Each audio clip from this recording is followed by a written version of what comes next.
नमस्कार। आप सभी का राजकीय महाविद्यालय श्री कर्णपुर के YouTube चैनल में स्वागत है। आज हम राजस्थान के भूगोल में राजस्थान की नदियाँ एक परिचय के बारे में चर्चा करेंगे। राजस्थान का भूगोल BA द्वितीय वर्ष का द्वितीय प्रश्न पत्र है।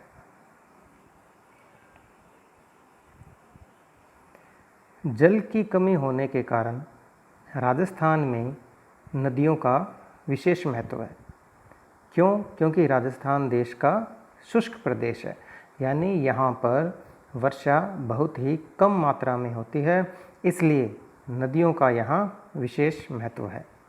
यहाँ नदियाँ न केवल कम हैं अपितु वर्ष पर्यंत प्रवाहित होने वाली नदियों का भी अभाव है, यानी पूरे वर्ष ऐसी नदियाँ नहीं हैं जो वर्ष भर बहती रहे। केवल चंबल नदी वर्ष भर जल से युक्त रहती है। वास्तव में राजस्थान की अपनी कोई बड़ी नदी नहीं है। चंबल और माही नदियाँ राजस्थान से गुजरती है, लेकिन इन्हें मूलतः राजस्थान की नदियाँ नहीं कहा जा सकता, क्योंकि एक तो ये इनका उद्गम क्षेत्र मध्य प्रदेश से है और इनका प्रवाह और इनकी अधिकांशतः जो सहायक नदियां हैं वो भी मालवा के पठार से निकलती है। पश्चिमी राजस्थान में केवल लूनी और उसकी सहायक नदियां एक सीमित क्षेत्र में बहती है, और इसी प्रकार उत्तरी राजस्थान में जो नदी बहती है घग्गर नदी, वह केवल वर्षा काल में ही प्रवाहित होती है। घग्गर नदी को स्थानीय क्षेत्र में नाली के नाम से जाना जाता है। राजस्थान की अपवाह प्रणाली को नियंत्रित करने वाले कारक। राजस्थान की जो नदियां हैं वह मुख्यतः राजस्थान की भूगर्भिक संरचना, धरातल विशेषकर अरावली पर्वत श्रृंखला और जलवायु है। जलवायु से तात्पर्य यह है कि जब मानसून काल आता है तभी राजस्थान में नदियां प्रवाहित होती है, अन्यथा अन्य ऋतु में नदियां शुष्क हो जाती है। राजस्थान के अपवाह तंत्र की एक मुख्य विशेषता यह है कि यहाँ आंतरिक प्रवाह प्रणाली पाई जाती है, यानी जिसमें नदियाँ कुछ दूरी तक प्रवाहित होकर रेत अथवा भूमि में समाहित हो जाती है। न तो वो किसी दूसरी नदी में मिलती है, न वो सागर तक पहुंच पाती है, और न ही वो किसी निकटतम झील में पहुंच पाती है। तो यह विशेषता होती है आंतरिक प्रवाह प्रणाली की। जैसे आंतरिक प्रवाह प्रणाली के उदाहरण हैं पश्चिमी राजस्थान में कांतली, सोता, साबा और बाराहा। राजस्थान की प्रमुख नदी प्रणालियों में जो प्रमुख नदी प्रणालियां हैं वह है चंबल, बनास, माही, लूनी, बाणगंगा, साबरमती। राजस्थान की नदियों को 3 समूह में विभाजित किया जा सकता है। बंगाल की खाड़ी में गिरने वाली नदियाँ, अरब सागर में गिरने वाली नदियाँ और अंतः प्रवाहित नदियाँ। अभी हमने अंतः प्रवाहित नदियों के बारे में जाना। वह नदियाँ जो न किसी नदी, न किसी झील और न ही सागर तक पहुँच पाती है। बंगाल की खाड़ी में जो गिरने वाली नदियाँ हैं वे नदियाँ अन्य दूसरी नदियों की सहायता से अपना जल बंगाल की खाड़ी में उड़ेलती है। इसी प्रकार से वे नदियाँ जो राजस्थान से निकलकर अरब सागर या खंभात की खाड़ी तक पहुँच जाती है उन्हें अरब सागर में गिरने वाली नदियों के नाम से जाना जाता है।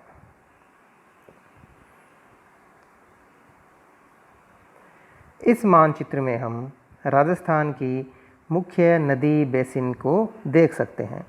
जो गुलाबी रंग का है वह जो अपवाह बेसिन है वह है चंबल का।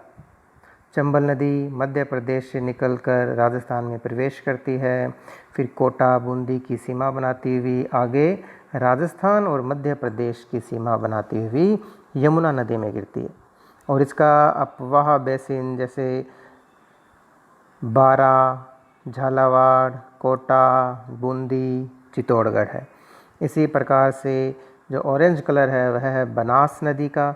हालांकि बनास नदी भी चंबल नदी के अपवाह बेसिन में ही आती है, लेकिन यहाँ अलग बनाई गई है क्योंकि जो बनास नदी है वह राजस्थान में बहने वाली अपवाह की दृष्टि से राजस्थान की मुख्य नदी है। और जो हरे रंग की नदी दिखाई गई है वह है माही नदी का बेसिन, और जो बैंगनी रंग में दिखाया गया है वह है लूनी नदी का बेसिन। यानी जो पश्चिमी राजस्थान में नदी तंत्र है वह है लूनी नदी तंत्र, और अरावली पर्वत श्रेणियों से निकलकर पूर्वी मैदान में जो नदी प्रवाह बेसिन है वह है बनास नदी बेसिन। और उत्तर में जो नदी दिखाई गई है वह है घग्गर नदी, जो हिमालय के शिवालिक पहाड़ियों से निकलकर राजस्थान में हनुमानगढ़ और गंगानगर ज़िलों में प्रवेश करके आगे जब इसमें पानी की मात्रा ज़्यादा हो जाती है तो यह पाकिस्तान तक भी चली जाती है। राजस्थान की प्रमुख नदी प्रणालियाँ और उनका जल ग्रहण क्षेत्र हम निम्नलिखित तालिका से देख सकते हैं। जैसे यहाँ मुख्य रूप से 7 नदियों को दर्शाया गया है: बनास, लूनी, चंबल, माही, बाणगंगा एवं गंभीरी तथा साबरमती और वाकल पश्चिमी बनास नदी। इनका जल ग्रहण क्षेत्र वर्ग किलोमीटर में और जल ग्रहण क्षेत्र का प्रतिशत के रूप में दिखाया गया है। तो सबसे जो बड़ी नदी है राजस्थान की वह कौन सी है प्रतिशत और वर्ग किलोमीटर के रूप में? वह नदी है बनास नदी। और दूसरा नंबर है लूनी नदी का, यह राजस्थान के 20% भाग पर बहती है। और चंबल जो है 17% भाग पर बहती है, और यह इसका कुल जल ग्रहण क्षेत्र है 17.18 वर्ग किलोमीटर में है 29,110 किलोमीटर। तो इस तालिका में यहाँ मुख्य नदियों का कुल जल ग्रहण क्षेत्र वर्ग किलोमीटर में और कुल जल ग्रहण क्षेत्र प्रतिशत के रूप में दर्शाया गया है।